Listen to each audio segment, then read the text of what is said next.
Timothy గారు రాసిన మొదటి పత్రిక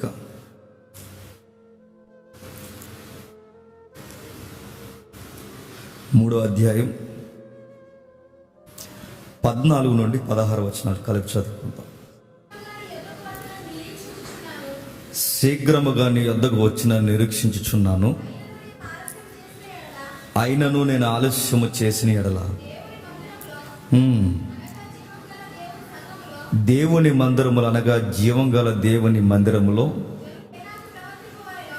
జనులు ఎలాగూ ప్రవర్తింపవలెనో అది నీకు తెలియవలెనని ఈ సంగతులను నీకు రాయిచున్నాను. అది సత్యానికి స్తంభమును ఆధారమై ఉన్నది, గొప్పదై ఉన్నది. అతను సశరీరుడుగా ప్రత్యక్షమైను, ఆత్మ విషయమై నీతిపరుడని తీర్పు నొందెను, దేవదూతలకు కనబడెను, రక్షకుడని జనములలో ప్రకటింపబడెను, లోకమందు నమ్మబడెను, ఆరోహణుడై తేజోమయుడైను. అయితే కడవర దినములలో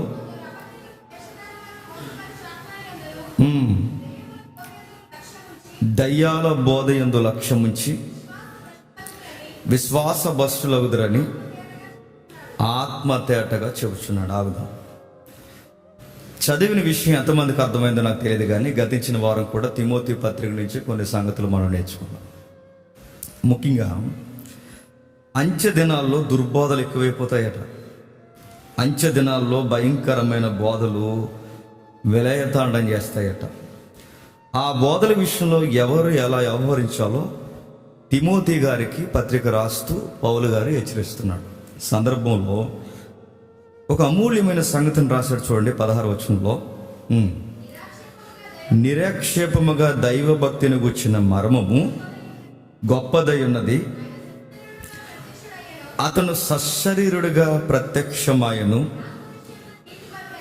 ఆత్మ విషయమై నీతిపరుడని తీర్పు నొందెను, దేవదూతలకు కనబడెను,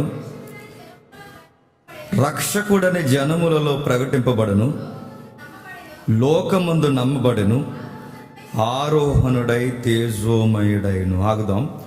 16 వచనం ఎవరి కోసం చెప్తుందండి? ప్రభువు అయిన యేసుక్రీస్తు వారి గురించి. ఈ వచనం మీరు అలానే పట్టుకోండి, ఒక ఇమేజ్ చూస్తూ నా వాక్యాన్ని వినండి. ఈరోజు కొంచెం చరిత్ర మీరు శ్రద్ధగా వినకపోతే నేను చెప్పేది మీకు ఏమర్థం కాదు. జాగ్రత్తగా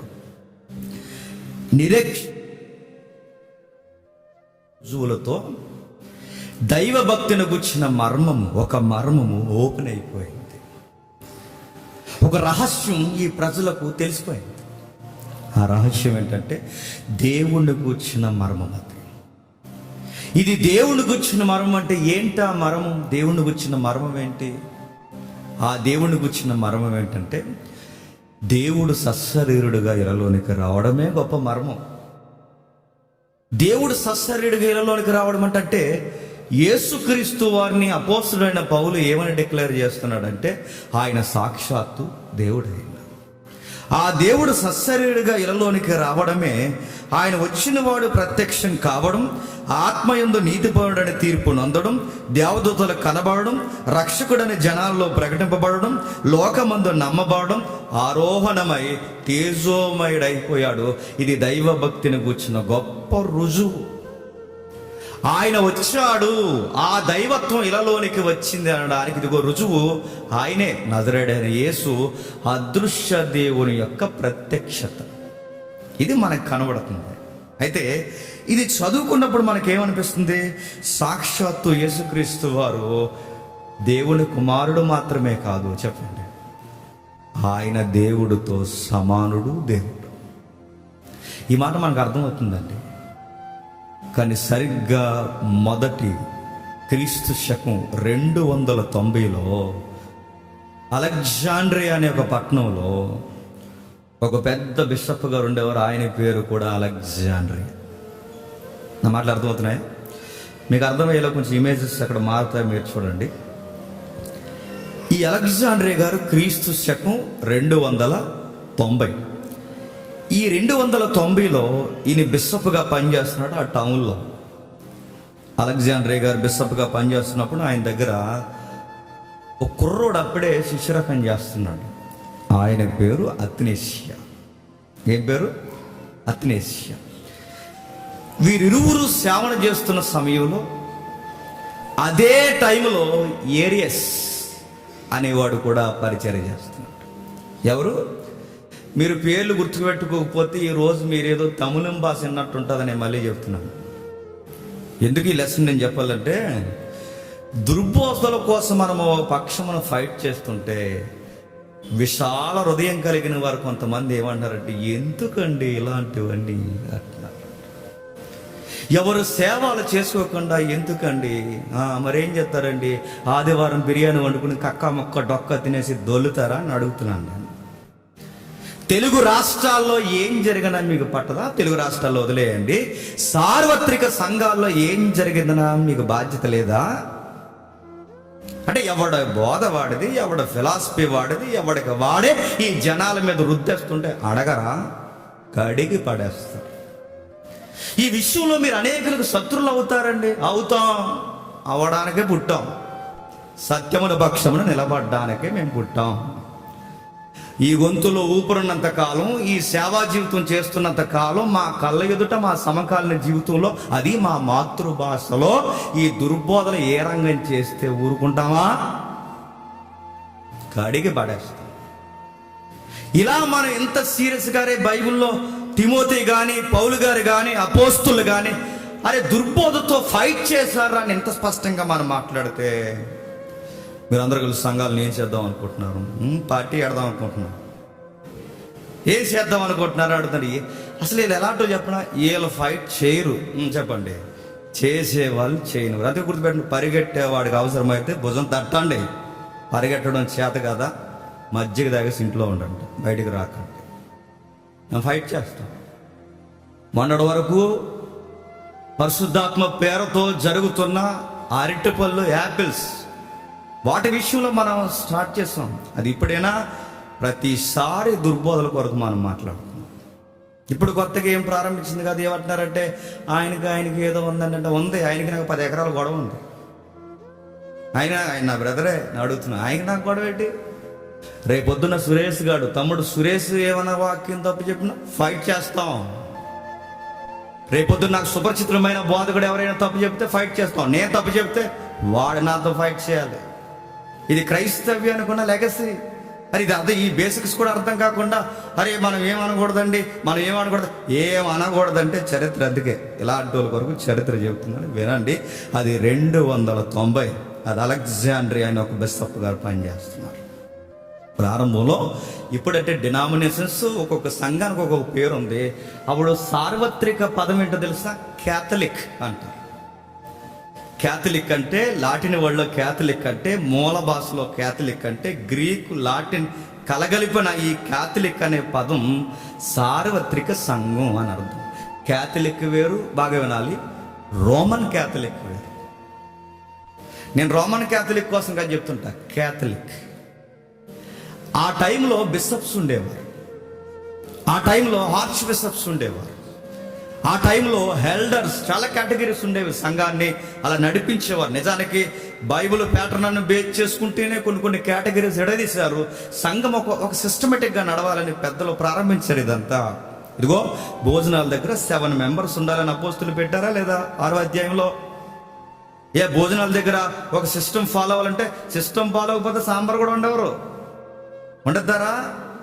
మంచి కూరలు దాచేసే పెద్దలు ఉంటారు తెలుసా, అందరు కాదండి, మంచి వాళ్ళు ఉన్నారులేండి, మళ్ళీ మమ్మల్ని అనేసారు అంటారు. ఒక సిస్టమ్ ఉండాలి. భోజనాల దగ్గర ఒక సిస్టమ్ ఉండాలి, బోధ దగ్గర ఒక సిస్టమ్ ఉండాలి. ప్రతి దిక్కున ఒక సిస్టమ్ ఫామ్ అవ్వకపోతే అలజడ అవుద్ది, గలిబిలు అవుద్ది. సరిగ్గా సిస్టమ్ నడుస్తుంది సంఘంలో. అలెగ్జాండ్రియా గారి టైంలో నడుస్తుంది. బిషప్ అలెగ్జాండ్రియా ఆయన దగ్గర శిష్యరకం చేస్తున్నాడు. ఆ కుర్రోడు కొంచెం పొట్టుగా ఉంటాడు, నల్లగా ఉంటాడు. ఆయనకు ఒక పేరుంది, ఈజిప్ట్కి చెందిన పొట్టోడు అని పిలిచేవారు. ఈజిప్ట్ లెండ్ అయింది. ఈయన దగ్గర పనిచేస్తున్నాడు ఆయన. అది బిషప్గా ఈయన కూడా ట్రైనింగ్ పొందుతున్నాడు. సరిగ్గా అదే టైంలో మరో సేవకుడు అటువైపు పనిచేస్తున్నాడు. ఆయన పేరు ఏరియస్ అంటారు. మొన్నెవరో ఏరియస్ అంటే ఏంటి అని నేను ఏదో ఎటకారంగా అన్నానులేండి. అంటే అది బైబిల్లో ఉందా అంటున్నారు.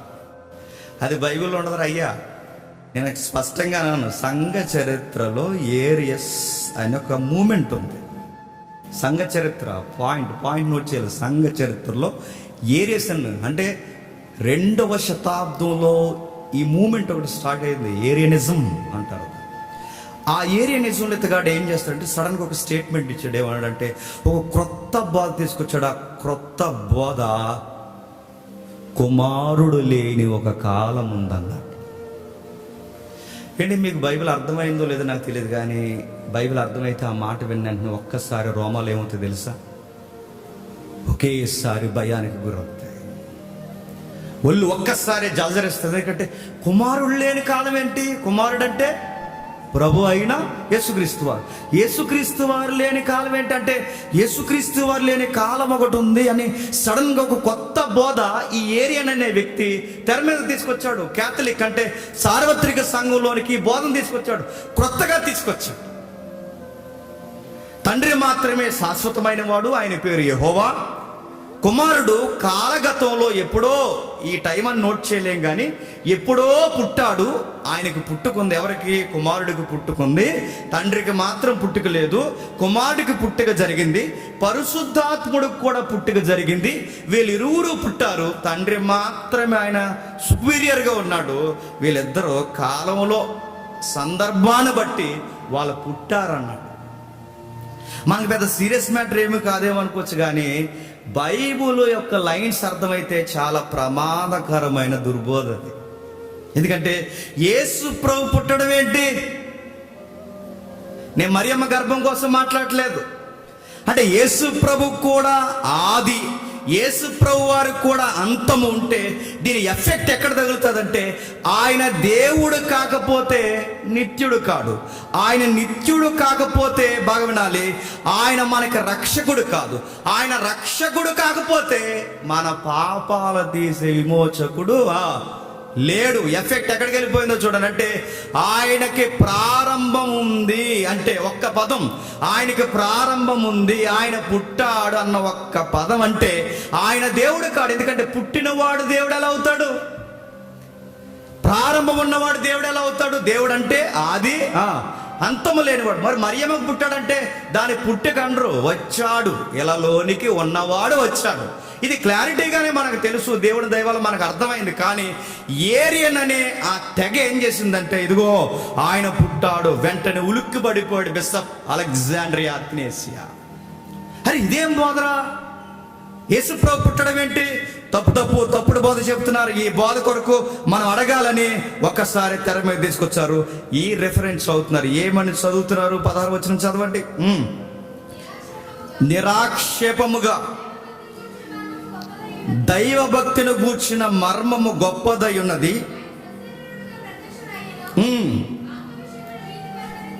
ఆత్మ విషయంలో దేవుడు దైవ భక్తి అక్కడ ఏమంటో తెలుసా? దేవుడు సత్శరీరుడుగా ఇలాలోనికి ప్రత్యక్షమయ్యాడంటే దేవుడు ఇప్పుడే కొత్తగా పుట్టాడనా? ఆల్రెడీ ఆయన దేవుడుగా ఉన్నవాడే ఇక్కడికి వచ్చాడనా? ఉన్నవాడే ఇక్కడికి వచ్చాడు. బైబిల్ ఇంకేమున్నాయి? ఫిలిప్పీ పత్రిక మనం చదివితే ఆయన తండ్రితో విడిచిపెట్టకూడని భాగ్యమని ఎంచుకొనక తండ్రితో సమానుడయుండి కుమారుడిగా తనను తాను తగ్గించుకొని రుక్తినిగా తనను తానుగా దాసుని స్వరూపము ధరించుకొని ఇలాలోనికి వచ్చాను. ఈ పదాలన్నీ ఏం చెప్తున్నాయి? ఆయన కొత్తగా ఏమీ పరలోకంలో పుట్టలేదు. తండ్రి ఉన్నంత కాలము చెప్పండి కుమారుడు కూడా ఉన్నాడు. తండ్రికి ఆది అంతం లేదు, కుమారుడు కూడా ఆది అంతం లేదు, పరిశుద్ధాత్ముడు కూడా ఆది అంతము లేదు. వీళ్ళ ముగ్గురు నిత్యులు. నిత్యుడు కాకపోతే ఏమవుద్ది? సృష్టింపబడిన వాడైతే దేవుడు కాకపోతే విమోచకుడు అన్న పదానికి విపరీత అర్థాలు ఉన్నాయి. ఈ విషయం స్ట్రైక్ అయింది బిషప్ గారికి. ఇది తప్పుడు బోధ. ఈ బోధను వింటున్న వారి గురించి మనం చాలా సీరియస్గా తీసుకోవాలని అథ్నేసియా గారు చాలా సీరియస్గా తీసుకున్నాడు. నిజానికంట అథ్నేసియా గారు ఏ గొడవలకు పోయేవాడు కదంట, సైలెంట్గా ఉండేవాడట. ఎవరు? అత్నేషియా, క్షమించండి, అలెగ్జాండ్రియా పెద్ద ఆయన, వయసు మళ్ళింది ఆయనకి. ఎవరి జోలికి పోకుండా ఆయన ఏం చేశాడంటే, ఈ విషయంలో ఇదిగో ఇది పెద్ద పెద్ద గొడవలు నాకు ఎందుకు, ఏదో నా సేవ ఏదో నేను చేసుకుంటూ పోతాను అనుకోలేదట. వెంటనే ఆయన సీరియస్గా తీసుకుని, ఏంటి బాధేంటి, ఏరియన్ ఎక్కడున్నాడు పిలవండి, ఏవయ్యా నువ్వు సేవకుడివి, లేఖనాల వెలుగులో దీని గురించి మనం డిస్కషన్ చేద్దాం. యేసు ప్రభువుని ఇచ్చుడు కాదంటున్నావంటే ఏంటి, ఆయనకి పుట్టుకేంటి? సాత్వికుడైన బిషప్ గారు కూడా దుర్బోధ వచ్చేసరికి ఏం చేశాడు చెప్పండి, సీరియస్ అయ్యాడు, రంకేశాడు. మనం సాత్వికంగా ఉండాలి, మరో పక్షాన దుర్బోధలను చెప్పండి దులుమాడేయాలి. మన ఇతరులను ప్రేమించాలి. అదర్ సైడ్ వక్ర బోధ జరుగుతున్నప్పుడు దాని గురించి మనం ఏం చేయాలి చెప్పండి, ఫైట్ చేయాలి. బిషప్ గారు పిలిచారు, ఆయన పిలిచి ఒక లెటర్ రాశాడు. యేసుక్రీస్తు వారు దేవుడు, ఆయన లేని సమయం అంటూ ఏది లేదు. ఆయన స్టేట్మెంట్లు చూడండి, ఆయన నిత్యము దేవుడితో కూడా ఉన్నవాడు, ఆదియందు తండ్రి దగ్గర ఉన్నవాడు, ఆయన చిన్న దేవుడు కాదు, తండ్రి గుణగణాలు కలిగిన కుమారుడు, ఆయన తండ్రితో సమానుడు. ఈ విషయం మీద నేను నిలబడుతున్నాను, అవతల వైపు ఏరియన్ నిలబడమని చెప్పండి అన్నాడు. ఎవరు? పెద్ద ఆయన బిషప్ అలెగ్జాండ్రియా. నేను నిలబడుతున్నాను, ఈ బోధ విషయంలో అతను నిలబడతాడా, నిలబడమని చెప్పండి అలెగ్జాండ్రియాని. అంతే, ఒక్కసారి ఒకరికొకరికి మాట పరుగుతుంది. ఏ విషయంలో? ప్రభు అయిన యేసుక్రీస్తు వారు దేవుడా చెప్పండి, దేవుని కుమారుడు మాత్రమేనా, దేవుని కుమారుడు మాత్రమేనా దేవుడా? దేవుడని అలెగ్జాండ్రియా, కాదు పుట్టినవాడు కుమారుడని ఏరియన్ అన్నవాడేమో తండ్రి అయిన దేవుడు మాత్రమే దేవుడు, కుమారుడు దేవుడు కాదని దుర్బోధకుడైన ఏరియన్ అన్నవాడు చెప్తున్నాడు. ఈ ఇద్దరికి ఫైట్ జరుగుతుంది. చివరికి ఎంత పెద్ద ఫైట్ అయిపోయిందంటే, ఎక్కడ చూసినా గొడవ పెద్దదైపోయి అందరూ ఈ గొడవ కోసమే మాట్లాడుకుంటున్నారు. అందరూ ఇద్దరు నిలబడితే మాట్లాడుకుంటున్నారట. అవును, బిషప్ అలెగ్జాండ్రియా గారు యేసుప్రభు అని దేవుడు అంటున్నారు, ఏరియన్ ఏమో దేవుడు కాదు దేవుని కుమారుడు మాత్రమే అంటున్నాడు. ఏంటబ్బాయి గొడవ ఏంటని ఎవరు మాట్లాడుకున్నారు, న్యూస్ మాదిరి మాట్లాడుకుంటున్నారట. దేని కొరకు? అది హాట్ టాపిక్ అయిపోయింది టౌన్ మొత్తంలో. బోధ గురించి డిస్కషన్ పెరిగిపోయింది. ఆయన మళ్ళీ చెప్పాడు, చివరికి గొడవ పెద్దదైపోతే అది ఎక్కడి వరకు వెళ్ళిపోయింది అంటే విశ్వాస రక్షణ వరకు వెళ్ళిపోయింది. బిషప్ గారు ఒకరోజు ఈయన పక్కన ఉన్నాడుగా, ఎవరు? బిషప్ గారు శిష్యుడు ఎవరు? అత్నేషియా, మై సన్ అత్నేషియా. ఇలా రా, ఒకసారి నేను కొన్ని విషయాలు అడగాలి. మనం రైట్గానే ఫైట్ చేస్తున్నామా గురూజీ? మనం రైట్గానే ఫైట్ చేస్తున్నాం, మన ఖచ్చితమైన పోరాటమే చేస్తున్నాం. అయితే 4 మాటలు చెప్పు అత్నేషియా, మై సన్ అత్నేషియా, 4 మాటలు చెప్పు. చెప్తాను సార్. ఆయన సంపూర్ణమైన దేవుడుగా ఉండి సంపూర్ణమైన మానవుడుగా కూడా ఇలా వచ్చాడు. బాగా వినాలి, ఈ స్టేట్మెంట్ అర్థమైతేనే నా లెసన్ మీకు అర్థమవుతుంది. అత్నేషియా చెప్తున్నాడు, ఆయన సంపూర్ణమైన దేవుడుగా ఉండి సంపూర్ణమైన మానవుడుగా వచ్చాడు, సాటి మానవుని రక్షించగల సమర్థుడుగా ఆయన వచ్చాడు అంటూ ఆయన ఏమనిస్తాడంటే, అతడు దైవత్వానికి ప్రతీక, ఆయన అదృశ్య దేవుని స్వరూపము, ఆయన సంపూర్ణ దేవుడు చెప్పండి, సంపూర్ణ మానవుడు గురీజీ అన్నట్టు.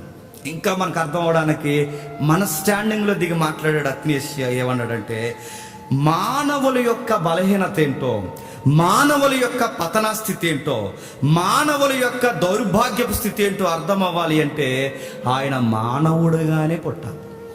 బాగా బాగా బాగా వినాలి, బాగా వినాలి. మన స్థితి ఏంటో మనకు అర్థం కావాలి అంటే, మనకు అర్థమయ్యేలా చెప్పేవాడు కావాలి.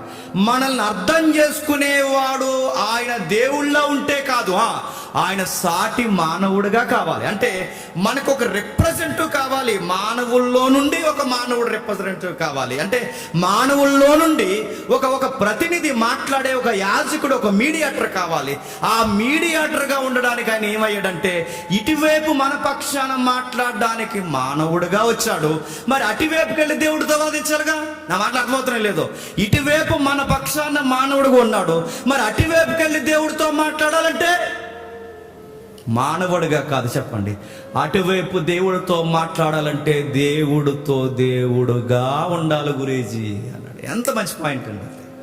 అందుకే ఆయన సంపూర్ణమైన దేవుడు, చెప్పండి.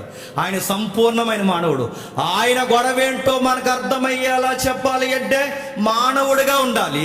మన బాధ ఏంటో బలహీనత ఏంటో అక్కడ డిఫెన్స్ చేయాలి అంటే ఎక్కడి నుండి ఆయన దేవుడిగా అక్కడ రిప్రజెంట్ ఉండాలంటే అటు సంపూర్ణమైన దేవుడు, ఇటు సంపూర్ణమైన మానవుడు. ఇది సార్ మన ఫైట్, తగ్గొద్దు సార్ అన్నాడు. లెటర్ రాసేమంటావా అన్నాడు. అంతే గురువు గారు. రాసేయండి సార్, ఏమాత్రం ఆలోచించకండి అన్నాడు. లెటర్ రాశారు. ఇప్పుడు వాట్సాప్ కాల్, వీడియో కాల్ లేవు కనుక ఆ రోజు లెటర్లు ఉన్నాయి కనుక లెటర్ రాశారు. ఒకవేళ ఫోన్ ఉంటే వీడియో కాల్ చేద్దురు. ఎవరు? ఖచ్చితంగా ఆయన చేద్దుడు. అందుకే ఆయన లెటర్ రాస్తున్నాడు. అప్పుడు బిషప్ గారు అత్రేష్ ఇద్దరం మాట్లాడుకున్న దుర్బోధల గురించి మనం ఇలాగ ఆపకపోతే, మైస్తాన్ని మనం కానీ ఆపకపోతే, ఈ జనరేషన్లో మనం ఆపకపోతే ఇవి పెద్దవైపోతాయి, చివరికి విశ్వాస రక్షణ విషయంలోనికి వచ్చి గండి కొట్టేస్తాయి. అందుకే మనం ఒక లెటర్ రాద్దాం. ఏమంటామంటే అలాగే గురువు గారు రాసేద్దాం అన్నారు. ఏరియానికి రాస్తాడు. ఏరియన్ కూడా ఫాలోవర్స్ ఉంటారుగా, దుర్బోధకులు కూడా ఫాలోవర్స్ ఉంటారు తెలుసా. ఎవరు ఫ్యాన్స్ అనుకుంటారు. ఆ ఏరియానికి కూడా ఫ్యాన్స్ ఉన్నారు. ఆ దుర్బోధుడికి వెంటనే రాశాడు. ఏరియానికి ఫాలో అవుతున్న ఏరియన్ ఫాలోవర్స్కి ఏరియానికి రాశాడు. ఇదిగో చరిత్రలో ఇలా రాశాడు. ఏరియన్ రా, లేఖనానుసారంగా నీ బోధ, లేఖనానుసారంగా నా సత్యబోధ తేల్చేద్దాం. ప్రజల్ని ఇదిగో తప్పుదో తీసుకెళ్ళడానికి వీల్లేదు. రా ఏరియన్ రా, నీ బృందంతో ఎవరిని వదలకు, మొత్తం నీ బృందాన్ని తీసుకుని రా మొత్తం. ఎందుకంటే నువ్వు మాత్రమే డిఫెన్స్కి వస్తే రేపు పొద్దున ఆ తోకలు మళ్ళీ వాగుతాయి. వాళ్ళని కూడా తీసుకురా, మొత్తం కడిగి పడేస్తా అన్నాడు. అంతే. అందరినీ తీసుకురా, నీ టీం మెంబర్స్ ఎవరున్నారు వాళ్ళందరినీ తీసుకురా. నేను ఇటువైపు మాట్లాడతాను, మీరు ఎంతమంది మాట్లాడతారో మాట్లాడండి. నా పక్షమున నా శిష్యుడు అక్కడే ఉంటాడు. ఇవన్నీ నేను కల్పించి చెప్తున్నవి కాదు, చరిత్రలో ఉన్న విషయాలు చెప్తున్నా. ఆ టైంలో ఒక చరిత్రకారుడు ఇలా అన్నాడు. ఏమన్నాడు తెలుసా? ఈ గొడవ ఒకవైపు అలెగ్జాండ్రియా, మరొక వైపు ఏరియన్, మధ్యలో అత్రేషియా. ఈ గొడవలకి డిఫెన్స్ జరుగుతుంది. పెద్ద లెటర్ రాశారు. ఆ లెటర్ రాసినప్పుడు మీకు కనబడుతుందో లేదు, ఇమేజ్ చూపిస్తాడు చూడండి. ఆ లెటర్ రాసి వారికి పంపించారు. రా డిస్కషన్ చేద్దాం, రా డిబేట్ చేద్దాం, రా అని పిలిచారు. జనాలు గుంపులు గుంపులుగా విడిపోయారు. ఎంత గుంపులు కంటే కొంతమంది అలెగ్జాండ్రియా సైడ్ వెళ్ళారు, కొంతమంది చెప్పండి ఏరియానికి సపోర్ట్ చేశారు. అంటే ఎక్కడ చూసినా 2 టీములు ఉన్నాయన్నమాట. ఎక్కడెక్కడ 2 టీములు ఉన్నాయి. ప్రతి పట్టణంలో ఇద్దరు నిలబడి మాట్లాడుకుంటే అందులో ఒకడేమో అలెగ్జాండ్రియా సైడ్, మరొకడు ఏరియన్ సైడ్. అంటే ఇద్దరుంటే ఇద్దరు అటువైపు ఒకడు, ఇటువైపు ఒకడు. నెక్స్ట్ ఇద్దరు పాస్టర్లు ఉన్నారనుకోండి. ఒక పాస్టర్ ఏమో అలెగ్జాండ్రియా గారికి సపోర్ట్, మరో పాస్టర్ ఏమో చెప్పండి ఏరియానికి సపోర్ట్. ఇద్దరు విశ్వాసులు మాట్లాడుకుంటున్నారు అనుకోండి. ఒక విశ్వాసేమో అలెగ్జాండ్రియాకి సపోర్టు, మరొక విశ్వాసేమో ఏరియానికి సపోర్టు. ఎక్కడ బోధకులు మాట్లాడుకుని ఇదే డిస్కషన్ జరుగుతుంది, ఎక్కడ ఎవరు మాట్లాడుకుని ఇదే డిస్కషన్. దేశం అంతా ఎలా ఉందంటే గలిబిలైపోయింది. సరిగ్గా అదే టైంలో ఒక రాజుగారు యేసుప్రభువుని నమ్ముకున్నాడు. ఇవన్నీ చరిత్ర లింకులండి. ఇవి అర్థమైతే కానీ మీ ఇష్యూ ఏం చెప్తున్నా అర్థం అవుతుంది. వెంటనే వచ్చి అంటారు బైబిల్లో ఉంది ఇదంతా అని అంటారు. చరిత్రలో ఉంటారు. అయ్యా చరిత్రలో ఉంటుంది ఇదంతా. సరిగ్గా టైంలో కాన్స్టాంటినోపుల్ అని ఒక రాజు తెలుసు కదా. క్రిస్టియానిటీకి క్లాసిక్ రిలీజియన్ అంటే ఈ పదాన్ని ఆడబడదు. క్లాసిక్ రిలీజియన్ అని చరిత్రలో అలా గుర్తించారంటే దానికి క్లాసిక్ ఎప్పుడు వచ్చింది తెలుసా? కాన్స్టాంటినోపుల్ యేసుప్రభుని నమ్ముకున్నప్పుడు వచ్చింది.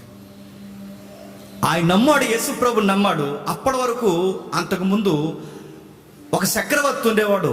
ఆ టైంలో అంటే ఆ రెండవ శతాబ్దంలో ఉండే చక్రవర్తి టైంలో, రోమ్ చక్రవర్తి టైంలో చాలామంది అపోస్తుల్ని కానీ క్షమించండి చాలామంది ఆది సంఘపు అపోస్తుల దగ్గర నుంచి వచ్చిన పెద్దల పరంపరని చంపిస్తారు. నీరో చక్రవర్తిలో పౌలు లాంటి వారిని, తిమోతిని, ఎరెస్తు లాంటి వారిని, ఇలాంటి వారిని అందరినీ చంపేశారు.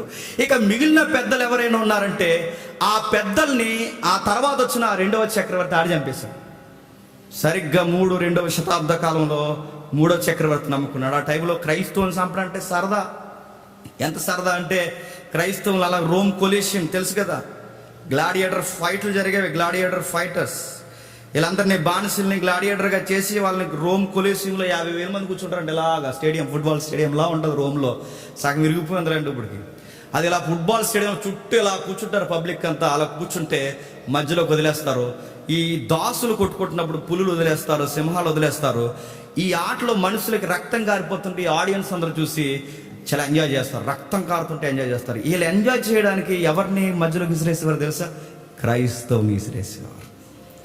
ఒక తల్లి ఉందనుకోండి, ఆ తల్లిని తీసుకొచ్చి, గర్భిణీ స్త్రీ ఉందనుకోండి, ఆమె యొక్క మానవులోనికి కత్తిరించి కింద నుంచి పైకి తీరేసి బెడ్ను పైకి లాగేస్తే ఈ ఆడియన్స్ అందరూ ఎంజాయ్ చేసేవారు. క్రైస్తవులు చచ్చిపోతుంటాయి.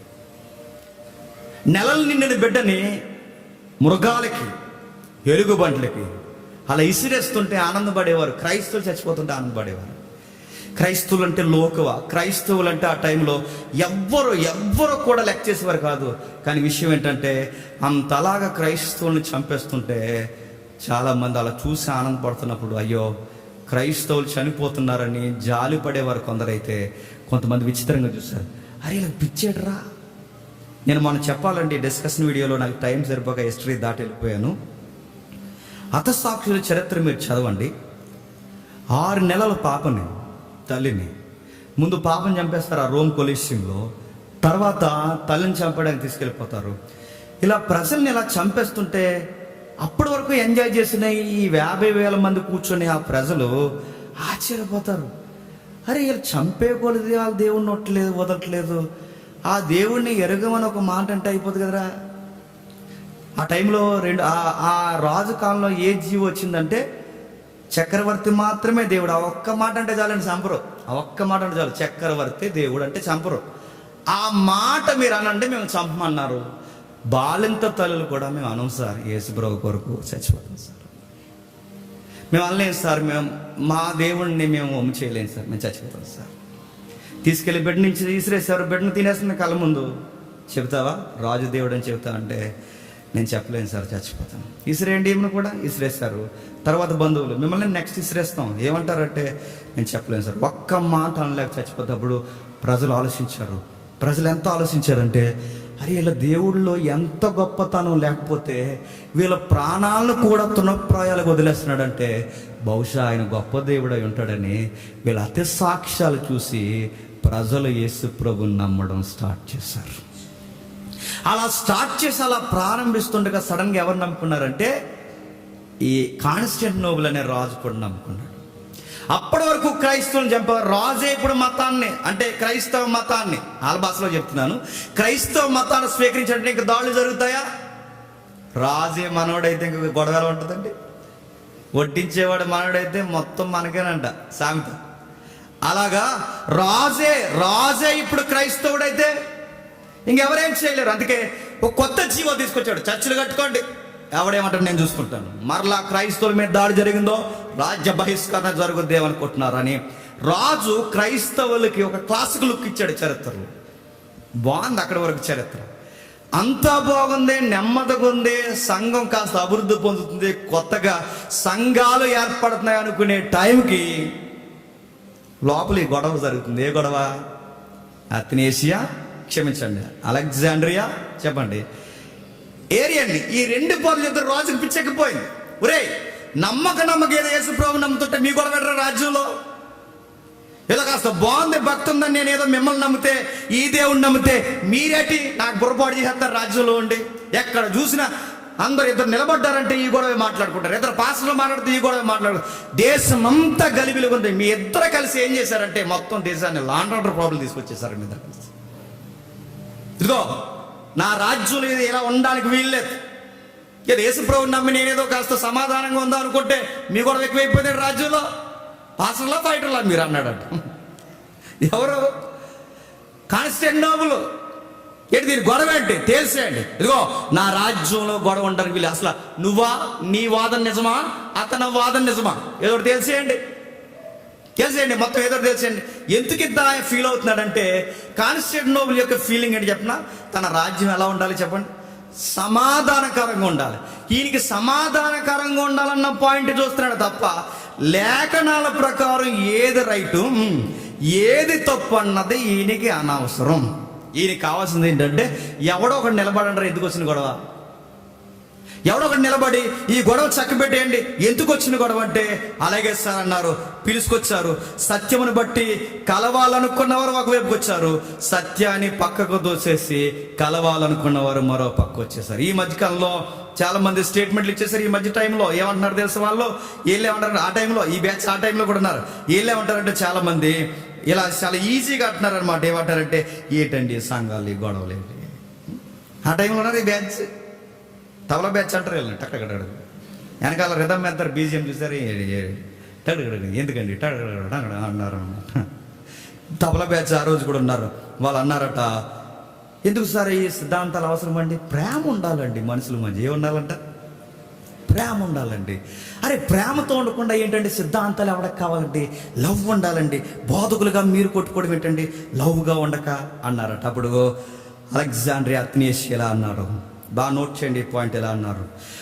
సత్యముతో కలవని ప్రేమ ప్రేమ అంటారా అన్నాడు. సత్యములో కలవని బంధం, అలాంటి బంధం ఉన్న ఒకటే చెప్పండి. లేకపోతే మేము అస్సలు తగ్గమన్నారు. సత్యముతో కలవని సహోదర ప్రేమ ఎందుకు? సత్యముతో కలవని బంధాలు దేనికి? సత్యములో ఐక్యత లేనప్పుడు ఈ ఐక్యత కలిసి మేము ఏం చేయము? వనభోజనాలు కలమా? ఏం చేయము? ఈ ఐక్యత మాకొద్దు, సత్యమే అంతే. అదే టైంలో రాజు ఏం చేస్తారా మరి, మీరు కలిసి వ్యవహారంలో లేదు ఏం చేస్తారని అడిగారు. ఏం లేదు సార్, టిబెట్ పెట్టండి అన్నాడు. అంతే. ఎవరు పెద్ద ఆయన? ఎవరు చెప్పండి? అలెగ్జాండరియా అథెనేసియా కలిసి వాళ్ళు పిలిపించండి సార్, డిబేట్ పెట్టండి. ఎలా పెడతారు డిబేట్? నేను కావాలని కిట్టించింది కాదండి. చరిత్ర ఇంటికి వెళ్ళిన తర్వాత ఓపిక చదువుకుంటే అర్థం ఉంటుంది. గూగుల్ తెల్లని అడగండి, పొంకాలు చెప్తుంది. వికీపీడియాని అడగండి, పేజీలు ఇస్తుంది. చరిత్రలో ఎంత ఫైట్, నేను కొన్నే చెప్తున్నాను, ఎంత ఫైట్ జరిగిందో అందులో మనకు చూపిస్తుంది. ఆ టైంలో అలెగ్జాండ్రియా, అథెనేసియా, అటువైపు ఏరియన్, వీళ్ళంతా కలిసి డిబేట్కి సై అంటే సై అనేసారు. కాన్స్టాంటినోపుల్ హయాంలో ఒక కౌన్సిల్ ఏర్పాటు చేశారు. దాన్ని ఫస్ట్ నైసియా కౌన్సిల్ అంటారు. చరిత్రలో పాయింట్ గుర్తుపెట్టుకోండి, ఫస్ట్ నైసియా కౌన్సిల్ అంటారు. ఆ కౌన్సిల్లో ప్రపంచంలో అప్పటికి సేవ చేస్తున్న వాళ్ళు ఉంటారుగా, ఈ సేవ చేస్తున్న బిషప్లు ఉంటారు. ఈ బిషప్లకి 1800 మందికి, బాగా వినాలి, 1800 మందికి లెటర్ రాశారట. డిబేట్ జరుగుతుంది, మొత్తం బిషప్లు అందరూ రండి, పెద్దలైన వారందరూ మీరు కూర్చోండి, లేఖనాల వెలుగులో మాట్లాడదాం. అలెగ్జాండ్రియాగా నేను మాట్లాడతాను, ఏరియన్గా ఆయన మాట్లాడతాడు, యేసుప్రభు పుట్టినవాడని ఆయన చెప్తాడు, యేసుప్రభు నిత్యుడని నేను చెప్తాను. లేఖనాలకు ఏది దగ్గరగా ఉందో మీరు నిరూపణ చేయండి, ఓటింగ్ అయ్యండి, రాజుగారికి విషయం చెప్పండి. తప్పు చేసిన వాడిని సార్వత్రిక సంఘం నుంచి చెప్పండి, తప్పుడు బోధ చేసిన వాడిని సార్వత్రిక సంఘం నుండి వేసేయాలి. ఇది డిబేట్. ఏమంటారు అన్నారు. 1800 మందికి లెటర్లు రాస్తే 300 మంది వచ్చారట. ఎంతమంది? 300 మంది.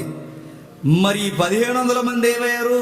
బహుశా మనకులాగే కడుపులో మధ్యకాలం బ్యాచ్ ఉంటారు చూసారా, అలాగే ఎందుకు గొడవ, బుద్ధి లేకుండా. అలెగ్జాండ్రియాకి వయసు అయింది కానీ అలెగ్జాండ్రియాకి చెప్పండి అని మానేశారు కొంతమంది.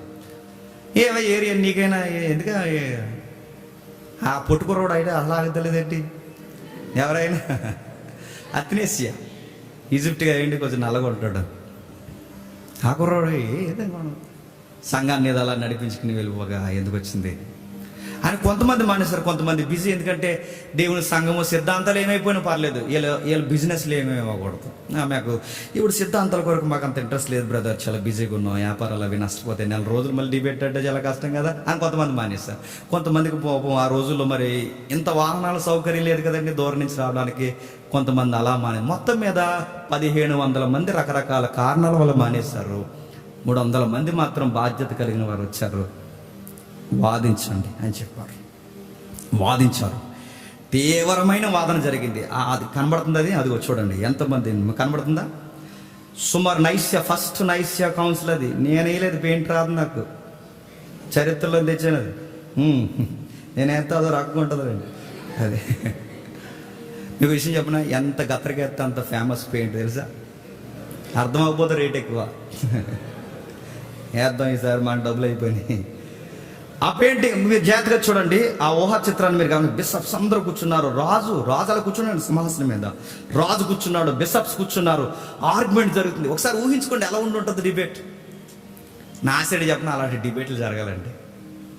సత్యం పట్టుకుని మనం, అసత్యం పట్టుకున్న వాళ్ళు అవతల, జీవవాక్యం చేతి పట్టుకున్న మనం ఇటువైపు, అసత్యం పట్టుకున్న వాళ్ళు అటువైపు, సంఘ పెద్దల మధ్యలో వాదోపవాదన జరుగుతుంటే ఆ రోజు పరలోకపు దేవదూతలు ఒకటి ఈ వాదోపవాదన చూసే మాదిరి జరగాలండి. అది సత్యం బోధించడం అంటే. సత్యాన్ని ఎంత ఖచ్చితంగా బోధించాలి అలాగే బోధించాడు. వాదోపవాదన, తీవ్రమైన తర్కం, విపరీతమైన తర్కం. ఏరియన్ గట్టిగా మాట్లాడుతున్నాడు, వయసు అయిన ఈయన కూడా చాలా గట్టిగా మాట్లాడుతున్నాడు, బోధిస్తున్నారు, వాదోపవాదాలు జరుగుతున్నాయి. లేఖనాలు ఈయన తీస్తున్నాడు, లేఖనాలు ఆయన తీస్తున్నాడు. మొత్తం వాదోపవాదన గంటలు రోజులు గడిచిపోయేంత పరిస్థితి. వాదోపవాదన జరిగిన తర్వాత అలెగ్జాండ్రియా గెలిచేశాడు, ఏరియన్ ఓడిపోయాడు. లేఖనాల వెలుగులో 300 బిషప్స్ అందరూ కలిసి అథ్నేసియా అలెగ్జాండ్రియా చెప్పింది వాస్తవం. నిజంగా యేసు ప్రభు వారికి పుట్టుక లేదు, యేసు ప్రభు నిత్యుడు, ఆయన నిత్యుడు కాకపోతే పాపికి రక్షణ లేదు. అలెగ్జాండ్రియా చెప్పేది రైట్ అని అలెగ్జాండ్రియా గెలపడం అందరూ బాహాటంగా ఎత్తారు. గెలిచేశానంటే కాదు అన్నాడు అలెగ్జాండ్రియా. మరి ఒక రూల్ తీసుకురావాలి, మళ్ళీ దుర్బోధలు రాకూడదు. ఏం చేయాలి? నైష్యా కౌన్సిల్ ఒకటి తయారు చేయాలి, ఒకటి రాయాలి. ఏమని రాయాలి?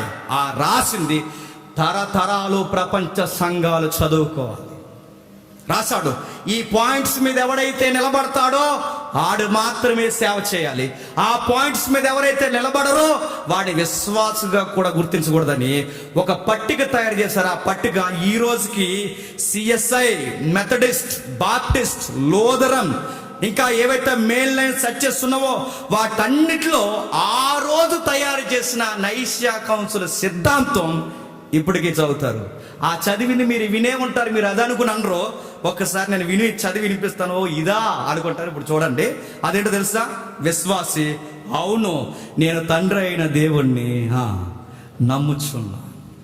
నెక్స్ట్, కుమారుడైన దేవుణ్ణి కూడా నమ్ముచున్నాను. నెక్స్ట్, ఆయన కన్యక గర్భమందు జన్మించి ఇలలో జీవించి చనిపోయి పునరుద్ధానం చెంది ఆరోహణుడై తేజోమయుడని నేను నమ్ముచున్నాను.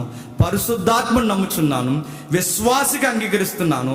ఇలా నేను ప్రమాణం చేస్తున్నానని ప్రమాణం చేస్తారు. ఎక్కడ చెప్పండి? లోదరన్, బాప్టిస్ట్, సిఎస్ఏ, ఇవి పెద్ద సంఘాలండి. అప్పుడు ఆది కాలం నుంచి ఉన్న సంఘాలు ఇవన్నీ. ఆ సంఘాల్లో ఈ రోజుకి నైష్యా కౌన్సిల్ చదువుతారు. ఎందుకు చదువుతారు? ఈ స్టాండింగ్స్లో ఎవడైతే లేడో వాడిని సంఘంలోనికి చెప్పండి చేర్చుకోకండి. వెంటనే ఏరియని తప్పుడు బోధన డిసైడ్ చేశారు, ఆదిలోనే తుంచేశారు. నైష్య విశ్వాస ప్రమాణాలు 3వ శతాబ్దంలో దృఢపరిచేశారు. రాజు చూస్తుండగానే బహిరంగంగా ఏరియన్ని ఎలివేయాలని రాజుని కోరారు. ఎలేసేస్తారు, ఎందుకంటే ఈయన కానీ మళ్ళీ ఉన్నాడో సాప కింద నీరులాగా తప్పుడు బోధన మొదలెడతాడు. ఎలేసేయండి. క్రైస్తవ సార్వత్రిక, అదే కేథలిక్ ఉండడానికి వీలు లేదు, వేలేసేయండి. ఇంకేం చేస్తారు? అప్పటికి బుక్స్ రాసేసాడు, కుదిరింగా ఉండకుండా. ఎవరు? ఏరియన్ పుస్తకాలు రాస్తారు. పుస్తకాలు ఎన్ని పుస్తకాలు రాశాడో అన్ని పుస్తకాలు తీసుకురండి. దాని మీద హక్కులున్న ఆయనకి పేటెంట్ హక్కు ఆయనకు ఉందిగా, ఆయన కూడా దగ్గర పెట్టండి. చూస్తుండగా కాల్ చేయండి అని ఒక జీవో తయారు చేశారు. ఆ జీవో ప్రకారం ఆ పుస్తకాన్ని కాల్ చేశారు. ఏరియన్ని ఏమనలేదు, ఒకటే మాట అన్నారు, దయచేసి దేశాన్ని వదిలి వెళ్ళిపో అన్నారు. వెళ్ళిపోయాడు బయటికి. ఆ మొదటి నైష్యా కౌన్సిల్ జరిగిన తర్వాత అలెగ్జాండ్రియా అయాంలో ఏరియన్ని దుర్బోధలతో సహా ఏం చేశారు చెప్పండి? ఏలేసేశారు. కానీ గమనించండి, అప్పటికే వయసు అయిపోయింది ఎవరికి? అలెగ్జాండ్రియా గారికి వయసు అయిపోయింది. కాలం గడిచింది, సంఘము నెమ్మదిగా నడుస్తుంది, అంత బాగుంది అనుకుంటున్నారు. ఈలోపు ఈ ఫైటర్ ఎవరు? ఈ సాత్వికుడైన ఫైటర్, సిద్ధాంతం పక్షం నిలబడిన పెద్ద ఆయన వయసు అయిపోయింది, రిటైర్మెంట్ దగ్గరకు వచ్చింది. ఆయన చనిపోయే స్థితిగతుల్లోకి వచ్చాడు. ఆ టైంలో మై సన్ అథ్నేసియా, నా పరుగు కడముట్టించింది, మంచి పోరాటం పోరాడుతుని. ఇక నేను సెలవు తీసుకునే దినాల దగ్గరకు వచ్చేసాయి. ఇక నుంచి ఈ పోరాటాన్ని నీ భుజాల మీద పెడుతున్నాను, నువ్వు జాగ్రత్త. ఈ సిద్ధాంతం నువ్వు బతుకున్నంతకాలం ఎవడు కూడా మళ్ళీ ఈ దేశంలోకి తీసుకురావడానికి వీల్లేదు. ఆ సిద్ధాంతంతో జాగ్రత్త అని తన కుమారుడు లాంటి ఆత్మీయ కుమారుడికి బాధ్యతలు అప్పగించేశాడు. కాలం గడుస్తుంది. అలెగ్జాండ్రియా ప్లేస్లో అత్నేసియా బాధ్యతలు తీసుకున్నాడు. తన గురువు గారు లాగే దుర్బోధల విషయంలో ఫైట్ చేస్తూ వస్తున్నాడు. ఎంత ఫైట్ చేశాడంటే ఒకరోజు ఒక సామెత వచ్చేసింది. ఎంత సామెత అంటే, తన గురువు గారు ప్రారంభించిన పోరాటంలో ఎంత పేరు తెచ్చుకున్నాడంటే అత్నేసియా, క్రీస్తు దైవత్వం కొరకు ఈ సమకాలీన సమాజంలో ఎవరైనా మాట్లాడాలి అంటే అందరూ ఏళ్ళు ఎవరి వైపు చూపించేవారట, అత్నేసియా ఒక్కడే బాగా మాట్లాడతాడండి, జీవించారట. అందుకే ఆ టైంలో ఆయన ఒక పుస్తకం రాశాడు, ఇన్కరేషన్ అనే పుస్తకం రాశాడు ఆయన. ఎప్పటికది స్టాండర్డ్ బుక్ అండి అది. ఆ పుస్తకం ఆయన దైవత్వాన్ని గురించి ఫైట్ చేసి ఒక పుస్తకం రాశాడు. ఆ పుస్తకాన్ని చదివితే చాలండి, ఎన్నో ఆ రోజుల్లో ఎన్ని విషయాలు రాశాడో దైవత్వాన్ని గురించి. బాగానే ఉంది, ఫైట్ చేస్తున్నాడు. ఏరియాను బాగున్నాడు అనుకునే టైంలోనికి మెల్లగా, క్షమించండి, అత్నేసియా బాగున్నాడు అనుకున్న టైంకి ఏరియన్ యొక్క శిష్యులు మెల్లగా రాజ్యంలోకి వచ్చారు. చాలా సంవత్సరాలు అయిపోయింది, మెల్లగా రాజ్యంలోకి వచ్చారు. వచ్చి ఏమంటున్నారంటే రాజుగారిని బతిమలాడుకుంటున్నారు, అయ్యా ఏదో తెలిసి తెలియక ఏదో తప్పుడు బోధ చేస్తా మాత్రం దానికి రాజ్యం నుంచి వెళ్ళేస్తారయ్యా. మన ఈస్ట్ స్లాంగ్లో చెప్తున్నారండి, వినండి. ఏదో సేవ చేసుకోవాలని వచ్చి ఆ మాత్రం దానికి ఎంత పెద్ద శిక్ష సారో చెప్పండి సారు. బంధువుల నుంచి, స్నేహితుల నుంచి, సొంత దేశం నుంచి వెళ్ళేసేస్తే మేము ఎక్కడికి పోతామండి. రాజుగా మీరు పెద్ద మనసు చేసుకుని కొంచెం ఏదో మా మొఖం చూసి మమ్మల్ని కూడా ఈ దేశ పౌరులుగా గుర్తించి మాకు దేశంలో స్వేచ్ఛ సమానత్వం అనుగ్రహించండి అయ్యా. ఈ దుర్బోధలు చేయమయ్యా. ఇంకా అత్నేసియా కానీ ప్రభు దైవత్వానికి కానీ మేము వ్యతిరేకంగా వెళ్ళమయ్యా. దయచేసి మేము బతులు అడుక్కుంటున్నాం, కాన్స్టెంటినోపుల్ రాజుగారు మమ్మల్ని దయచేసి మాకు వెల్కమ్ ఇవ్వండి అన్నారు.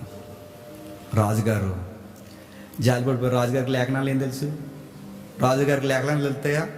రాజుగారికి లేఖనాలు వెళ్తాయని రాజుగారు ఎందుకుంటాడో పాస్టర్ అవుతాడు. ఆయన జాలిపడిపోయాడు. మైమోనా వచ్చేయండి, మీ గురువుగారు మీరు వచ్చేయండి. అత్నేసియా అసలు రానివ్వలేదు. సార్ వాళ్ళు రావడానికి వీల్లేదు సార్. నేను మళ్ళీ చెప్తున్నాను సార్, వాళ్ళు రావడానికి వీల్లేదు. వాళ్ళు వస్తే వాళ్ళ బోధలు చాలా ప్రమాదం అయిపోతాయి. అబద్ధ బోధకు లక్షణాలు చెప్తున్నాను సార్, రాజుగారు మీకు తెలియదు, నేను బైబిల్ ఎరిగిన వాడిగా చెప్తున్నాను. వాళ్ళ ముందు ఎలాగే మాట్లాడతారు, మళ్ళీ ఆ తప్పుడు బోధలు మెల్లగా మొదలెడతారు. మీరు జాలి చూపిస్తున్నారు సార్, కాదు వీళ్ళు తోడేళ్ళు లాంటి వాళ్ళు. నోట ఇక్కడ ప్రమాణం చేస్తున్నా, అది కాదు అత్నేసియా, నేను రాజుగా చెప్తున్నానుగా, వాళ్ళ సంతకాలు పెడతానంటున్నారు, ఇదిగో లెటర్ పెట్టి ఇలా తీసుకురండి, లెటర్స్ ఇలా తీసుకురండి, ఇదిగో మీరు దుర్బోధలు చేయనని సంతకాలు పెట్టండి అంటే అత్నేసియా అంటాడు, అది కాదు సార్, వాళ్ళ సంతకాలు పెట్టినా వాళ్ళ యొక్క స్వభావం మారు సార్ ఒక బోధకుడిగా నాకు తెలుస్తారు, వాళ్ళు అదే మాట్లాడతారు, మళ్ళీ అదే బోధ మాట్లాడతారు. అత్నేసియా చాలా గొడవ పెట్టాడు. అదికే సార్ అంటే, ఏ అత్నేసియా ఏమనుకుంటున్నావు? రాజు నేను చెప్తుంటే నీ బుర్రకెక్కదా? రాజుగా నేను ఎన్నో విషయాలు నీకు చెప్తుంటే నీకేమైనా బుర్ర పని చేయదా? నేను చెప్తున్నానుగా రమ్మని, సంతకాలు పెట్టేస్తున్నాగా, ఇంకేంటి నువ్వు చేసేదని రాజు గట్టిగా అరిశాడు. అతనే, అది కాదు సార్, నా ప్రభు దైవత్వం గూర్చి ఎంతగా వీళ్ళు ఆ రోజుల్లో ఎంత అలజడి చేస్తారో నాకు తెలుసు సార్, నేను చెప్తున్నాను సార్, దయచేసి వీళ్ళని రానివ్వద్దు సార్ అన్నాడు. అత్నేసియా మాట దాటొద్దు, నేను చెప్తున్నాను రానే అన్నాడు.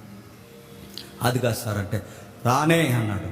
సార్ మీరు ఏమనుకుంటానండి, నా ప్రాణం ఉన్నంత వరకు వాళ్ళు మన సంఘాల మధ్యకి రావడానికి వీల్లేదు సార్. ఫైర్ అయిపోయాడు రాజు. అత్నేసియాని బయటికి ఏంటంటే అర్జెంటుగా, నువ్వెవడు నాకు చెప్పడానికి? అత్నేసియా బయటికి పో, నీ సామాను ఏవైతే సర్దుకున్నావు బయటికి పో, నువ్వు బిషప్గా ఉండాల్సిన అవసరం లేదు, బయటికి పో. నా రాజ్యంలో నా శాసనాన్ని వ్యతిరేకిస్తావు, నేను చెప్తున్నానుగా ఆయన పాస్టర్గా ఉంటాడని, నువ్వెవడు చెప్పడానికి? పో.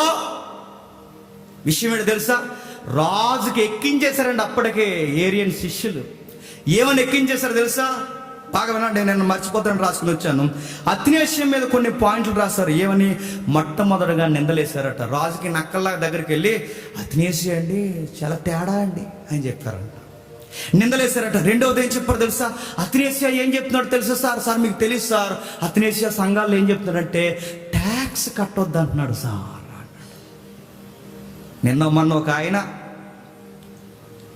నాతో ఫైట్ చేయలేక నేనంట జగన్ మనిషినంట. చూడండి ఎంత కుయ్యెత్తిని అడుగుతున్నాను, నీకు శాత కాదు, నేను జగన్ గారి మనిషినంట. అందుకట నన్ను అలా బూసిలా చూపించి ఇప్పుడున్న ప్రభుత్వాన్ని నన్ను ఏం చేస్తారంట, వ్యతిరేకం చేస్తే వాళ్ళు ఏదో ఒకటి నన్ను ఇరికించేస్తే, ఇప్పుడున్న ప్రభుత్వాలు ఏదో ఒకటి నన్ను ఇరికించేస్తే అప్పుడు నా పేడ సీడ ఇడిపోద్దని చెప్పి నన్ను ఎంతగా చూడండి, నేను జగన్ మనిషినంట. ఇలాంటివే మోపారండి అథెనేసియా మీద. సార్ ట్యాక్స్ కట్టొద్దన్నాడు, గవర్నమెంట్కి వ్యతిరేకమండి పట్టదు. మరో మాట అన్నారట, ఆ రోజుల్లో ఇవి నమ్మేవారు. సార్ అథెనేసియాకి మాంత్రిక విద్యలు తెలుసు, అదేవో దురాత్మలు పిలుస్తుంటాడండి రాత్రులు ఆ కుర్రోడు. ఎవరు? జేమ్స్ గారు చెప్పండి. అథెనేసియా అదే దురాత్మలు పిలుస్తుంటాడండి, అదోలా మాంత్రిక విద్య ఉందండి ఆ కుర్రోడి దగ్గర. చాలా మంది చెప్తుంటే మేము ఉన్నాం సార్ రాజుగా మీరు చర్యలు తీసుకోకపోతే ఈ దేశాన్ని ఏం చేస్తారో కొంచెం మనసుని పెట్టానంటే, మాకు అథెనేసియా మీద ఏ కోపం లేదు కానీ సార్ అంటే దేశం బాగుంటుందని అంతే అన్నారంట. నేను నక్క మాటలండి, నేను నక్క మాటలు ఇలా ఎక్కించేస్తున్నారు అథెనేసియా మీద. అప్పటికే గదే టైంలో అథెనేసియా అని పిలిచి వెలేసండి, కారణాలు చాలు, ట్యాక్స్ కట్టొద్దన్న ఏంటి అథెనేసియా, ట్యాక్స్ కట్టొద్దన్నావంటే ఏంటి, ఏమనుకుంటున్నావు, ఏడు దురాత్మ శక్తుల కొరకు ఏదో ప్రాక్టీసులు చేస్తున్నావంటే ఏంటి, చాలా మందిని ప్రేరేపిస్తున్నావంట, రాజ్యంలో కొత్త రాజ్యాలు కడుతున్నావంట, నీవే చాలా ఎలిగేషన్స్ వినబడుతున్నాయి. ఇదిగో చాలా మంది నీకు దగ్గరగా ఉన్న వాళ్ళు కూడా చెప్తున్నారు, నిజమేనంట ఇవి, నిజమైన అబద్ధమైన ఇవి నువ్వు ఉండడానికి వీళ్ళని ఎదిరించపో. సార్ దేశం నుంచి అయినా వెళ్ళిపోతాను కానీ నా ప్రభు దేవుడు కాదని మాత్రం ఈ నోటితో ఒప్పుకొని అన్నాడు. సామాన్యం చదువుకున్నాడు, భుజం మీద వేసుకున్నాడు. చూస్తుండగా ప్రజలందరూ చూస్తుండగా ప్రజలు బాధపడుతున్నారు, అయ్యో సత్యం కొరకు పోరాడుతున్న ఒక బోధకుడు వెళ్ళిపోతున్నాడే అని. ఊరి నుంచి బయటకు వచ్చేసాడు. సీన్ మీరు ఊహించుకోండి చరిత్రలో ఎలా జరిగిందో.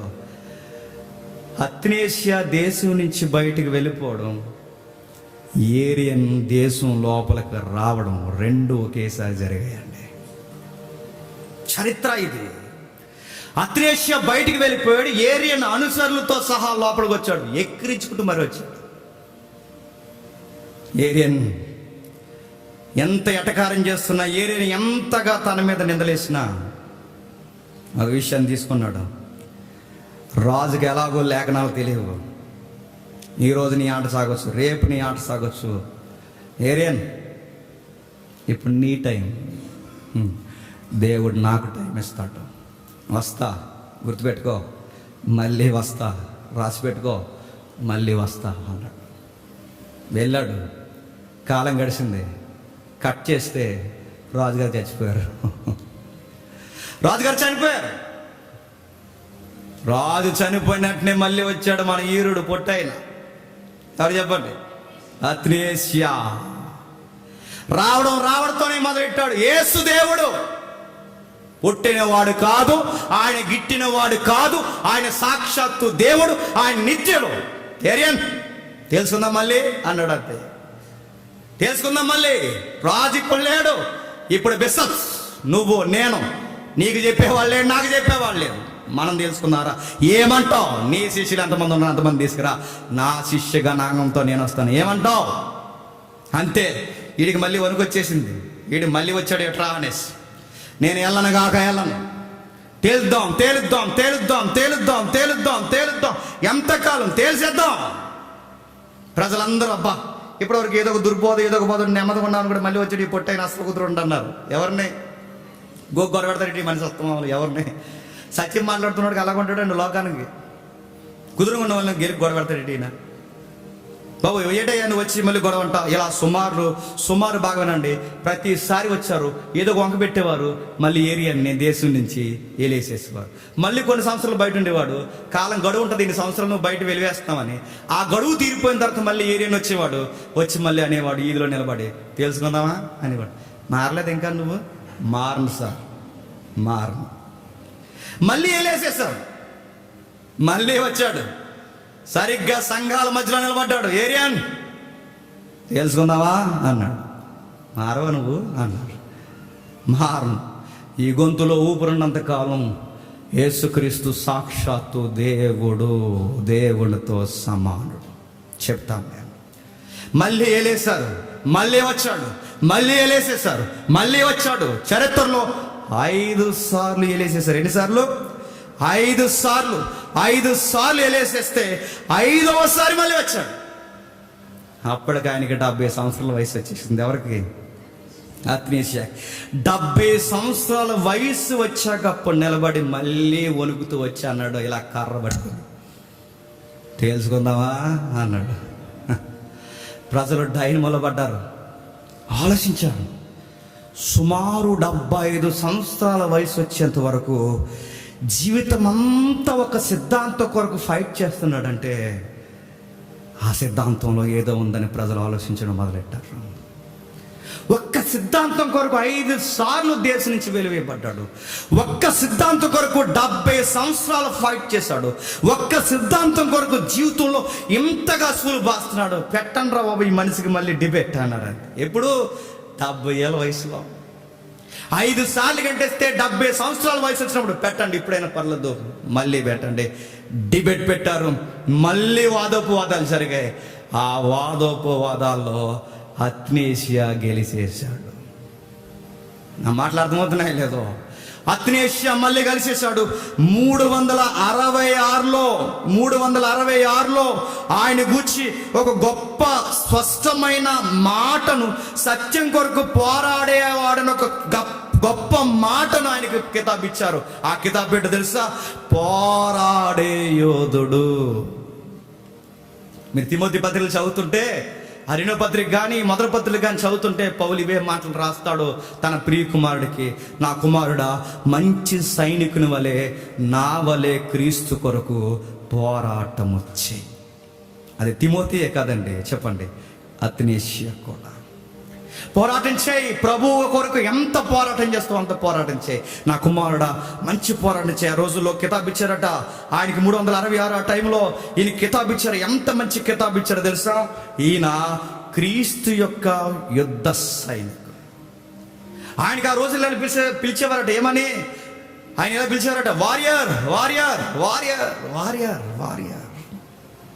అందుకే మన కొత్త పాటలో లాస్ట్ మాట ఏంటో తెలుసా? పాట ఎలా ఎండ్ అవుద్దంటే, ఐఎమ్ వారియర్ ఆఫ్ గాడ్. అలా ఎండ్ అవుద్ది మన పాట.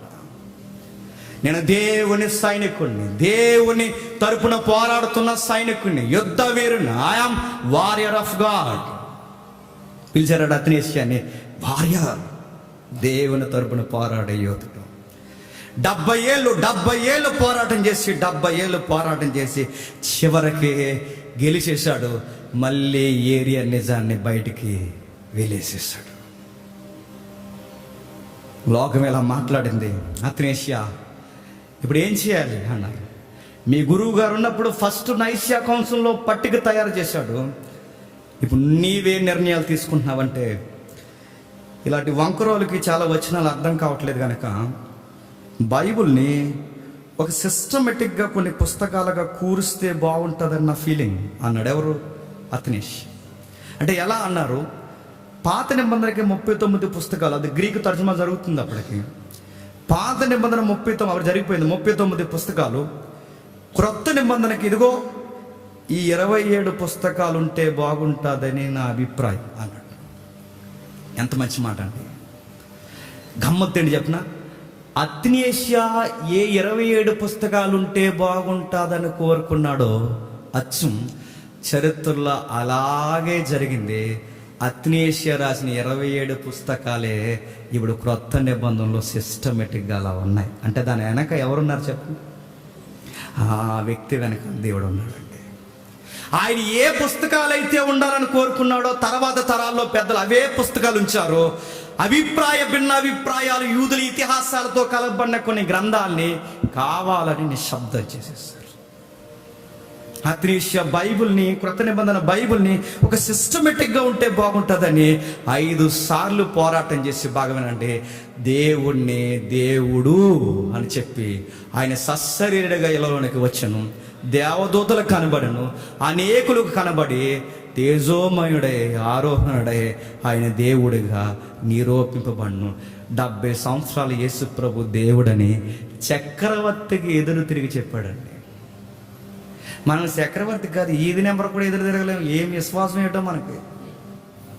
ఏంటి ప్రార్థన ఇది మనకు అర్థంలో చెప్తున్నానండి. ఏంటి ఆ పాదిరిని తీసుకొచ్చి ప్రార్థన పెట్టారంటే ఏంటి అన్నారంట. అంటే ప్రార్థన అంటే అది ఇంట్లో కొంచెం మంచి జరిగిందండి, అందుకే పెట్టుకున్నాం, రేపు నుంచి ఎట్టంలేండి అన్నారు. నేను ఎక్కడికెక్కడ రాజు బొట్టు పెట్టుకో, నువ్వు బొట్టు కానీ పెట్టుకోలేదా ఊరు దాటి వెళ్ళవేమనుకుంటే అయ్యా అంటే ఒక ఆయన బెదిరించారు. ఆ మధ్య మీరు వీడియో చూసారు లేదో, అయ్యా నేను పెట్టుకోలేనయ్యా, యేసుప్రభుకి నేను మాట ఇచ్చాను, నేను పెట్టుకోవాలంటావు చెప్పు, శ్లోకం చెప్పు, మా దేవుడి పేరు చెప్పు. దేవుడి పేరు చెప్పించారు, బలవంతంగా బొట్టెట్టేశారు. పెద్ద ఆయనకి అది జరిగిన తర్వాత మంచం పట్టేశాడు. హైదరాబాద్ ట్యాంక్ బండి మీద సువార్త చేస్తున్నాడని ఆయన పేరు నేను మర్చిపోయాను. స్వామి గారు కేవలం సువార్త చేస్తున్న దుండగులందరూ కలిసి ఎక్కడో మారుమూల చీకటి ప్రదేశాలకు తీసుకెళ్ళి చక్కగా కదిలి సువార్త చేస్తున్న ఒక డిగ్నిటీ ఉన్న పెద్ద ఆయన్ని కొడితే ఎక్కడ దెబ్బలు తగిలా ఏమిటో ఆ పెద్ద ఆయనకి తెలియదు. కానీ ఈరోజు మానసిక వికలాంగుడిగా అయిపోయాడండి. చాలా మనం గుర్తించలేక. అయినా ఇప్పటికి ఏం చేస్తాడు తెలుసా, ఆ బైబిల్ అట్టుకునే కూర్చుంటాడు. అది కదండి విశ్వాసం అంటే. ఈది నెంబర్లకు భయపడిపోతాం, ఎవడో మోతుబరు వచ్చి సువార్త చెప్పరా అంటే భయపడిపోతాం. చివరికి మనం ఎక్కడికైనా ఫంక్షన్లకు వెళ్ళేటప్పుడు, అది క్రిస్టియన్ ఫంక్షన్ అయితే మళ్ళీ బైబిల్ ఎట్టుకెళ్తే మన డిగ్నిటీ ఎక్కడ తగ్గిపోద్దని మొబైల్లో బైబిల్ చూడడానికి వెళ్తాం. ఎంత డిగ్నిటీయో మనకి. నేను అడుగుతాను, నాకు డౌట్ వచ్చేస్తుందంటే వెళ్ళటం చూస్తాను, నువ్వు క్రైస్తవుడేనా? నీ చేతిలో బైబిల్ ఉండాలి, నీ నాలుక మీద ఎప్పుడు యేసు దేవుడు అన్న మాట ఉండాలి. నువ్వెప్పుడు ఎక్కడ ఏది మాట్లాడినా ఆయన సువార్త వరకు మాట్లాడాలి. ఆయనకి మాట ఇచ్చాం బాప్టిజంలో, ప్రభువా నువ్వు వచ్చేంత వరకు లేదా నేను చచ్చేంత వరకు ఈ గొంతు నీ కొరకే మాట ఇచ్చాం. ప్రభువా నీ రాకడ జరిగినా నా రాక ఇక్కడ ముగిసిపోయినా మరలా నీ కొరకే బతుకుతానని మాటిస్తున్నాను. ప్రభువా నీకు బాప్టిజం అందు ఇదిగో ఇక నా యందు జీవించేవాడు నేను కాదు, నా యందు జీవించేవాడు సాక్షాత్తు ప్రభువు అయిన యేసుక్రీస్తు అని మాటిచ్చు. అతని ఆ మాట కట్టుబడ్డాడు. స్నేహితులందరూ వచ్చారు, ఓ మాట అనేవారట పదే పదే అతనేసియా సేవలో. నేను ముగించేస్తున్నాను. అతనేసియా గొడవలు ఎందుకు, అతనేసియా గొడవలు ఎందుకు, ఏదో నెమ్మదిగా అలా బతికేసి అంటే అతనేసియా ఇది నా ఇంటి గొడవ కాదు కదా, ఇది ప్రభు ఇంటి గొడవ కదా. నా ఇంటి గొడవ అయితే నేను రోడ్డు మీదకి వచ్చి మాట్లాడను, ఇది దేవుని కుమారుని దైవత్వానికి వచ్చి కదా. అప్పుడు అన్నాడట, మై డియర్ ఫ్రెండ్స్, మనం మాట్లాడకపోతే ఇంక ఈ ప్రపంచంలో ఇంకెవడు మాట్లాడు ఫ్రెండ్స్ అన్నాడట. అప్పుడు అన్నారట, అతనేషియా నీకు ఆ విషయం చెప్తున్నాం, క్యాథలిక్ అంతా నీకు వ్యతిరేకం అవుతుంది. అతనేషియా నీకు విషయం చెప్తున్నావు, అధికారులందరూ వ్యతిరేకం అవుతున్నారు. అతనేషియా ఈ ప్రపంచం అంతా నీకు వ్యతిరేకం అవుతుంది. అతనేషియా ఈ సమాజానికి నువ్వు వ్యతిరేకంగా ఉన్నావు అన్నాడట. అప్పుడు అతనేషియా అన్నాడు, మై డియర్ ఫ్రెండ్స్, ఈ ప్రపంచం నాకు వ్యతిరేకం కాదు, నేనే ఈ ప్రపంచానికి వ్యతిరేకంగా ఉన్నాను అన్నాడట. అతనేషియా మళ్ళీ చెప్పాడు, ఈ ప్రపంచం నన్ను ద్వేషించడం కాదు, నేనే నా దేవుడిని అంగీకరించకపోతే ఈ ప్రపంచాన్ని నేనే ద్వేషిస్తాను. I am warrior of God అన్నాడు. 70 సంవత్సరాలు యేసు దైవత్వం కొరకు మాట్లాడి ఒక సిద్ధాంతం కొరకు తన సమకాలీన ప్రపంచంలో మాట్లాడి తన ఉన్నంత కాలం యేసు దేవుడని ప్రకటించి తన తరాన్ని అలా ముగించేశాడు. ఇప్పుడు చెప్పండి, సిద్ధాంతాల కొరకు ఫైట్ చేయాలంటారా వద్దంటారా చెప్పండి. ఆ మహానుభావులు ఆ రోజు యేసుప్రభు కొరకు ఫైట్ చేశారు కనుకే ఈ రోజుకి యేసుప్రభు సాక్షాత్తు దేవుడని మనకు అర్థమైంది. ఒకవేళ ఆ రోజు అలెగ్జాండ్రియా అథ్నేసియా ఫైట్ చేయకపోతే ఈ రోజుకి యేసుక్రీస్తు వారికి సార్వత్రిక సంఘంలో మిగిలేదేంటో తెలుసా? ఆయన కేవలం మానవ కుమారుడని ఇప్పటికీ మనం బోధించుకుంటాం. ఆ ఇద్దరు జీవితాన్ని అడ్డు పెట్టకపోతే ఈరోజు సంఘాల్లో యేసుప్రభుని గురించి దుర్బోధ మాత్రమే మిగిలిపోవునేమో. ఏమో మళ్ళీ నేను అడుగుతున్నాను, సత్యం ఎంతో కొంత ఎక్కడో దిక్కున ఉంటుందండి, అది మిలుక్కు మనం మెరుస్తుంది. పౌలు తిమోతికి చెబుతాడు, నీకు అప్పగింపబడిన వరము, నీకు అప్పగించిన సత్యమును ఇదిగో ప్రజ్వలింపంటే ఒక నిప్పులు కుప్ప మధ్య చిన్న నిప్పు ఉంటే, ఒక బొగ్గు మధ్య చిన్న నిప్పు ఉంటే, మీరు ఈ టైంలో జొన్నపుతులు కాలుస్తారు, మీరు చూడండి, చిన్న నిప్పు పెడతారు, దాన్ని ఒక ఇసునిగర తీసి చెప్పండి విసురుతారు. ఇసురే కొలిది అదేమవుతుంది చెప్పండి, అది ఒక పెద్ద నిప్పు అవుతుంది, మిగిలిన బొగ్గులన్నిటినీ వెలిగిస్తుంది. సత్యం కూడా అంతేనండి. చిన్న స్పార్క్గా స్టార్ట్ అవుద్ది, చుట్టూన్న వాటిని సత్యం అన్ని బొగ్గులను ఏం చేస్తుంది చెప్పండి, వెలిగించేస్తుంది. అందుకే మనం వెలిగిద్దాం, సత్యవాక్యమును చేతపట్టుకున్నాం, లోకమందు జ్యోతుల వలె చెప్పండి పోరాడదాం, దేవుని దృష్టికి కనబడదాం. ఒక మంచి మాట చదువుకుందామా? మనం చనిపోయే టైంకి ఈ మాట మన వెనుకున్న వాళ్ళు చెప్పాలి, ఈ మాట చెప్పాలి. చనిపోయే ముందు ఇంకా చనిపోతున్నామని మనకు అర్థమైనప్పుడు మనమైనా నిండు ధైర్యంతో ఈ మాట చెప్పాలి. ఆ మాట చదివి మనం ముగించుకుందాం. తిమోతికి రాసిన 2వ పత్రిక 4వ అధ్యాయం. తిమోతికి రాసిన 2వ పత్రిక 4వ అధ్యాయం 5వ వచనం. నా కుమారుడా తిమోతి, నీవు అన్ని విషయములో మితముగా ఉండుము, శ్రమపడు, సువార్తికను పనిచేయి. ఏమంటున్నాడండి? సువార్తికను పనిచేయి. మనం ఏమంటున్నాం? మంచి ఉద్యోగం చేయి. సువార్తిని పనిచేయి. ఉద్యోగం ఒక్కటే కాదు, ఉద్యోగం కన్నా గొప్పగా సువార్తికని పనిచేయి. ఇంకా అంటున్నాడు, మంచి పని చేయి, పరిచర్ను సంపూర్ణముగా జరిగించుము. నేను వెళుతున్నాను. ఈ మాటలు ఎలా ఉన్నాయి చెప్పండి? ఈ మాటలు ఒకసారి ఊహించుకోండి. ఆ వెళ్ళిపోతున్నవాడు అలెగ్జాండ్రియాని ఊహించుకోండి, ఉండిపోతున్న తిమోతి అత్నేసియాని ఊహించుకోండి. ఇప్పుడు మనం ఊహించుకుందాం, రేపొద్దున మనం వెళ్ళిపోతే మన పిల్లలతో మనం మాట్లాడిన మాటలు ఇవేనని ఒకసారి మనం ఊహించుకుందాం. చెబుతున్నాడు, ఏమని చెబుతున్నాడు చూడండి. అయితే నువ్వు అన్ని విషయంలో మితముగా ఉండుము, శ్రమపడము, సువార్తికని పని జరిగించుము, నీ పరిచర్ని సంపూర్ణంగా జరిగించు. నేను ఇప్పుడే ప్రాణార్పణముగా పోయబడుచున్నాను, నేను ఎడలు పోవ కాలము సమీపమై ఉన్నది. మంచి పోరాటము పోరాడతిని, నా పరుగు కడముట్టించి తిని, విశ్వాసము కాపాడుకుంటుని. ఇక మీదట నా కొరకు నీతి కిరీటం ఉంచబడి ఉన్నది. ఆ దినమందు నీతిగల న్యాయాధిపతి అయిన ప్రభువు అది నాకు మాత్రమే కాకుండా తన ప్రత్యక్షను అపేక్షించు వారందరికీ అనుగ్రహించునుగాక.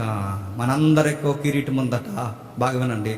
రోములో పెట్టుకున్న ఆలివ్ ఆకులతో చేస్తారు. రోములో పెట్టుకున్న ఆ కిరీటం ఆలివ్ ఆకులైనా ఎండిపోతాయేమో కానీ, ఒలింపిక్స్కి వెళ్ళి తెచ్చుకున్న ఆ పథకాలకైనా రంగుపోతుందేమో కానీ, ఎప్పటికీ వాడబాడన కిరీటం ఉంది. అది యేసు ప్రభు దగ్గర ఉంది. ఆయన చేతుల మీద నమ్మకమైన దాసుడా, నా కొరకు నమ్మకమైన సేవను జరిగించగలరా అని ఆయనే మనకి ఏం పెడతాడు చెప్పండి? నిత్య జీవ కిరీటం పెడతాడు. ఆ ఒక్క హోప్తో సేవ చేయాలండి. అతనేసి అలాగే సేవ చేశాడు, తిమోతి అలాగే సేవ చేశాడు. మీరేం సంపాదించుకున్నారా అని అడిగితే ఆ రోజుల్లో పౌలు అన్నాడు, సమస్తమును వదిలేసుకున్నాం, పెంటతో సమానంగా ఎంచుకున్నాం. మరి అన్నీ వదిలేసుకుని పిచ్చా మీరేం సంపాదించుకున్నారా అంటే పౌలు గారు అంటారు, క్రీస్తుని సంపాదించుకున్నాం అంటారు. ఆయన ప్రభువుగా సంపాదించుకున్నాం. ఆయన మాత్రమే దేవుడని మా విజయ ఖాతనాన్ని ఎగరేసి ఇది మా ఎజెండా. ఇప్పుడు చెప్పండి, దుర్బోధలతో ఫైట్ చేయాలంటారు వద్దంటారు చెప్పండి? ఫైట్ చేయకపోతే అబద్ధం అలా వినబడుతుంది అనుకోండి, అబద్ధమే కొన్ని రోజులకి ఏమవుతుంది చెప్పండి? నిజమైపోతుంది. అబద్ధానికి వ్యతిరేకంగా సత్యము మెల్లగా ప్రారంభమైన దాని దెబ్బ చాలా గట్టిగా ఉంటుంది. ఆ దెబ్బకు దుర్బోధం చెప్పండి మొత్తం సంఘంలో నుంచి బయటికి వెళ్ళిపోవాలి. అంత మనం ఫైట్ చేయాలి. మన ధైర్యం ఎప్పుడు ఒకటే, మనం పోరాడుతున్నది మన పక్షమున కాదు, మనం పోరాడుతున్నది చెప్పండి సత్యము పక్షమున. అందుకే మనందరం వారియర్స్. మన ప్రభువుని గొప్ప చేద్దాం. అది ఏ స్థలం మందైనా మన ప్రభు కొరకు గొప్పగా మాట్లాడదాం.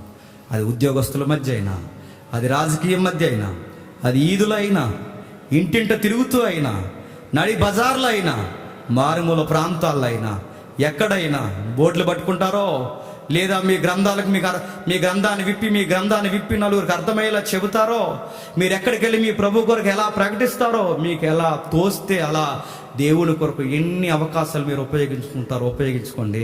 చచ్చేంతలోపు కనీసం ఒక్క ఆత్మనైనా మీరు సంపాదించండి.